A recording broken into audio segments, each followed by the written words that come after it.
մեկնարկել պահել, այսպես ասած, բալանսը Եվրոպայի եւ Ռուսաստանի միջև տեսանք, որ Հայաստանում ընդունած եվրոպացի բարձրաստիճան պաշտոնյաների մարտակոսը ծիրանի ջեմ էր պատրաստում, հայկական ծիրանով, տեսանք ինքն էլ գնաց Եկատերինբուրգ, Ռուսաստան։ Այս պայմաններում, ինչպես եք պատկերացնում ընդդիմության հաջողությունը, եթե փաստացի մի կողմում կա լոյալություն նրա իշխանության նկատմամբ, մյուս կողմից էլ ակնհայտ կոնսենսուս։ Այսինքն ինքը որ գնաց Ռուսաստան ինչ եղավ։ Ամեն դեպքում վերականգնեց, գնաց ասեց, որ ես ձեր Նիկոլայն եմ։ Հիմա ռուսները կհավատան, չեն հավատա, ես շատ գիտեմ, կտեսնենք։ Պարոն Կարապետյան, մամուլում տեղեկություն է տարածվել, ըստ որի Վլադիմիր Պուտինի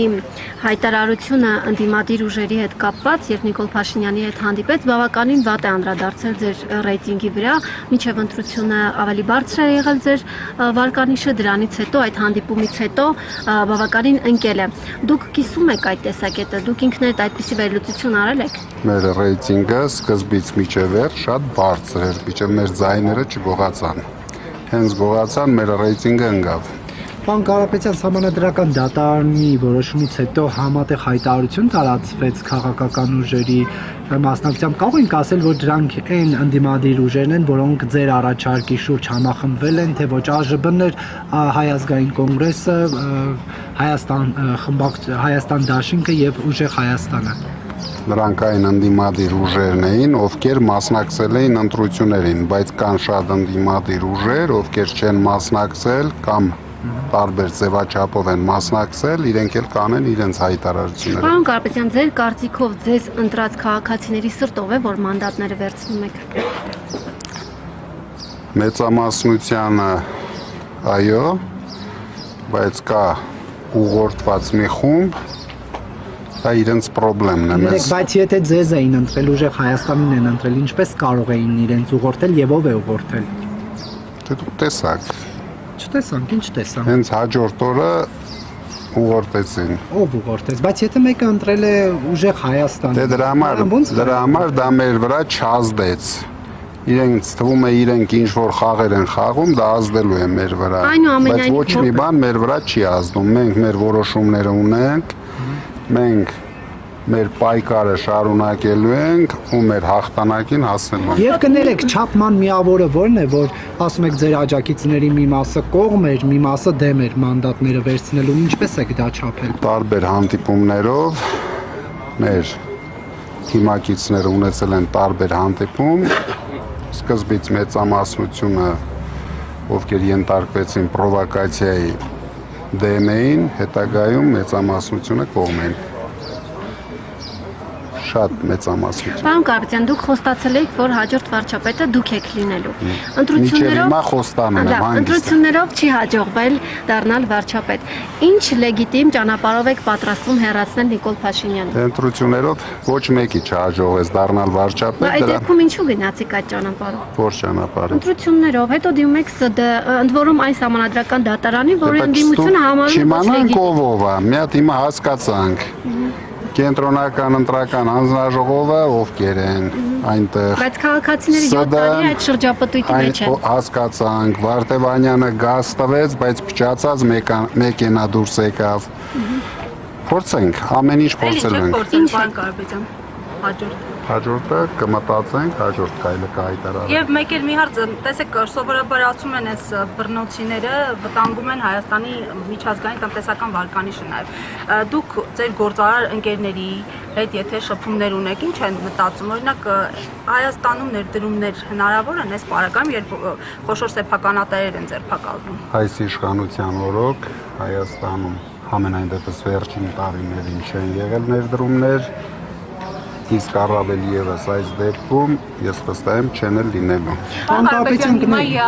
Ռուսաստանի փակտորներին բախված հայ տնտեսվարողներին ասում են ԵՄ-ի 450 միլիոնանոց շուկան բաց է նրանց առջև։ Դուք ինչպես եք մտածում, արդյոք այս շուկան կարող է իրական այլընտրանք լինել ԵԱՏՄ-ին։ Ես մտածում եմ, թող բարով վայելեն, ես ուրախ կլինեմ, եթե ստացվի, բայց վստահ եմ մի քանի ծիրանք տանեն, մի քանի միգուցե պամիդոր էլ հաջողի տանեն եւ դրանով սահմանափակ։ Պարոն Կարապետյան, ձեր ուժը խոստացել էր, որ ընտրվելու դեպքում, երբ դուք լինեք վարչապետ, 1 դրամով են աշխատելու։ Հիմա ձեր ուժի падգամավորներից քանիսն են պատրաստ 1 դրամով падգամավոր աշխատել։ Հիմա երեք Նարեկը հայտարարեց, որ ինքը պատրաստ է։ Մյուսները կտեսնենք, դա ամեն մարդ ինքն է որոշում, դա չկա։ Պարոն Կարապետյան, քանի որ փոխխոսնակի 3-րդ տեղը հասնելու է ուժեղ Հայաստանին, արդեն որոշել եք ով է զբաղեցնելու։ Դա դեռ չենք քննարկել, կքննարկենք, դուք կիմանաք։ Բայց կվերցնեք ամեն դեպքում։ Չենք քննարկել, հենց քննարկեցինք։ Այսինքն դեռ քննարկում եք վերցնել չվերցնելու հարցը։ Քննարկում ենք վերցնել Իսկ ինչու, եթե դա օրենքով հասնում է ուժեղ Հայաստանին, ինչու ազգային ժողովի նախագահությունում տարբեր կարծիքներ կան թիմի մեջ, դա արդեն ժողովրդի հետ կապ չունի, թիմի մեջ տարբեր կարծիքներ կան։ Դուք հակված եք վերցնել, թե չվերցնելու, ձեր անձնական տեսակետը ո՞րն է։ Իմ անձնական տեսակետը հենց թիմի հետ քննարկեցինք, ձևավորեմ իմ անձնական տեսակետը։ Եվ պարոն Կարապետյան, դուք 300,000 աշխատատեղ եք Խոստանում ստեղծել, եթե լինեիք վարչապետ, հա։ Հիմա քանի որ չեք եղել վարչապետ, հնարավոր է հանուն Հայաստանի Հանրապետության մի կողմ թողնեք այս իշխանությունների հետ ձեր տարաձայնությունները եւ այդ 300,000 աշխատատեղ ստեղծելու, այսպես ասած, փաթեթը առանց իշխանության 300,000 աշխատատեղ ստեղծելը շատ դժվար է, բայց մենք մեր աշխատատեղերը ամեն օր ստեղծելու ենք, դուք էլ դա տեսնելու եք։ Նոր գործարաններ լինելու։ Անպայման։ Եվ պարոն Կարապետյան, ձեր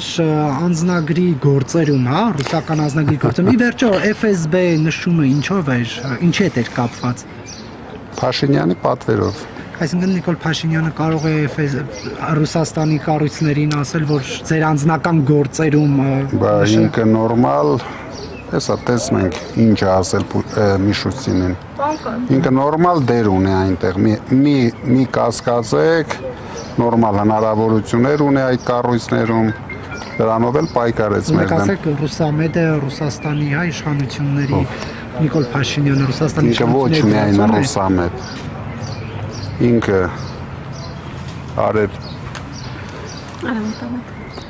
արևմուտքին ասում է ես ձեր լիմոնատնի Ջոնն եմ, ռուսներին ասում է ես ձեր Նիկոլայն եմ, հիմա ով ինչքան հավատում է, այդքան էլ հավատում է։ Այնտեղ միամիտ են, որ բանան անեն Նիկոլ Փաշինյանին չասի հավատալ։ Նիկոլ Փաշինյանը կարողանում է,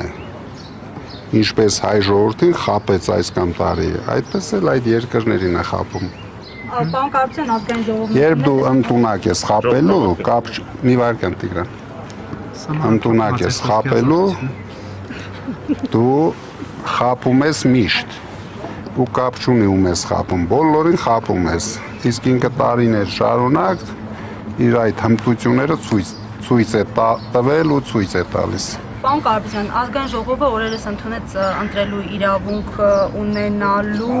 նոր պահանջներ սահմանող նախագիծը, ասում են, որ սա ուղիղ կապ ունի ձեր եւ ձեր ընտրողների հետ։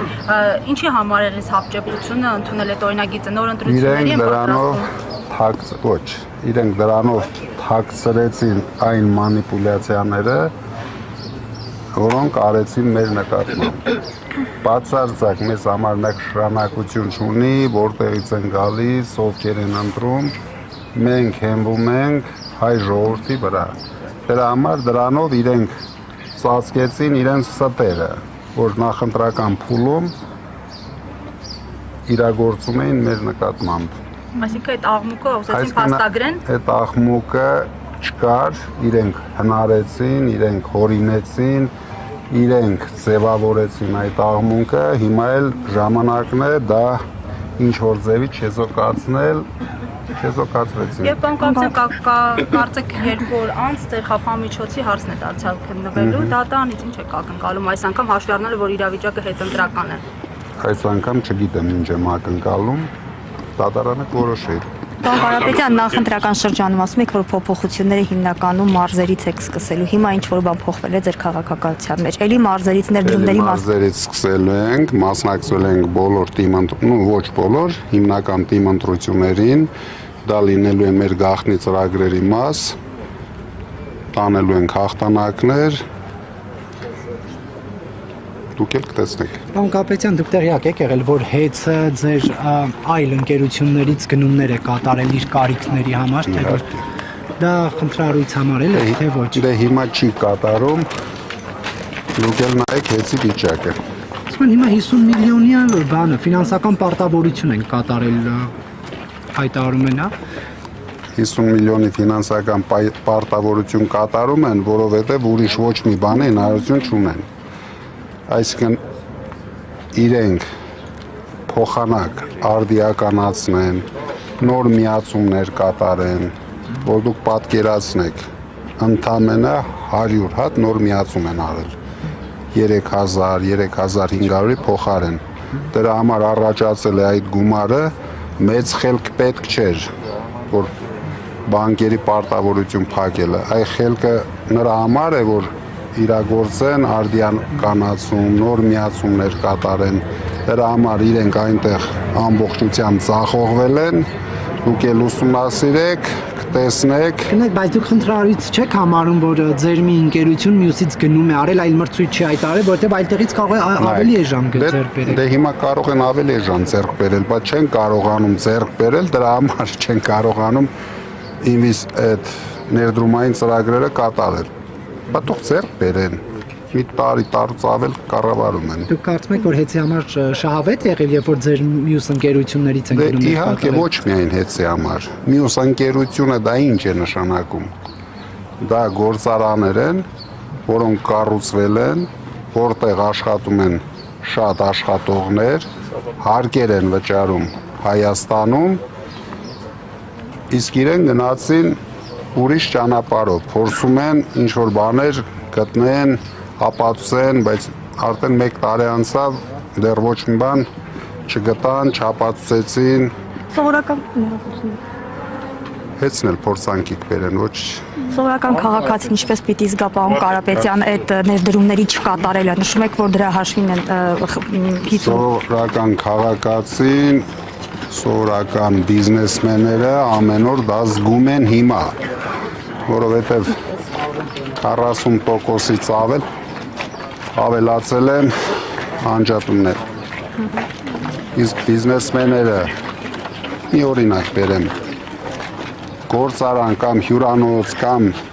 շենք են կառուցում, պետք է նոր միացումներ լինել։ Այդ միացումները չկան։ Այսինքն դա դառնում է այդ բիզնեսմենների համար մեծ խնդրեմ, ինչը որ հիմա կա։ Պարոն Կարապետյան, դուք մի տարի առաջ մինչև Հայաստան գալը եւ այդ հայտարարություն անելը Դուբայում եք ապրում, խնդիրներ ունեիք Ռուսաստան գնալու թե ոչ։ Ոչ, ես ապրում եի 3 ամիս Ռուսաստանում, 4 ամիս։ 3-4 ամիս Դուբայում, Կներեք, դուք մեզ առույգ եք։ 2 ամիս Հայաստանում։ Գնում ենք։ Մեզ պետք է առույգ։ Պաշտպանության կարիք ունեք լրացուցիչ։ Դուք Դուբայում ինչու եք Դուբայում ապրում, Ռուսաստանում խնդիր կար։ Ռուսաստանում խնդիր չկար, Ռուսաստանում սրտի է խնդիր կար։ Սրտի։ Ես զմերն էի գնում Դուբայ, որտեղից դուր էր գալիս։ Կապտը եւ 1 ժամից բարձրնելու ծավալանի կապանմիջոցի հարցը։ Բայց սա առնչությամբ ինչ ունեք ասելու գործարար է, գործընկերներ եք ի վերջո։ Ոչ միայն գործընկերներ ենք, մենք նաեւ ընկերներ ենք։ Իրենք վստահ եմ Սարուկյանին ոչ մի որոշումով չեն վախեցնելու։ Սարուկյանը ուժեղ հաղթանդամ տղամարդ է, դեռ իր խոսքը կասի եւ ընդդիմության հետ մասնակցի իշխանապողության բոլոր ծրագրերին։ Պարոն Կարապետյան, եւ ինձ հարցազրույցի առաջարկի հետ կապված ինչ մտածեցիք։ Էլի հարց ունեք, նկատի ունեմ Տիգրան հետ պայմանավորվեք, էլի։ Դուք այսինքն ձեր համաձայնությունը տալիս, դուք դեմ չեք։ Պարոն Կարապետյանը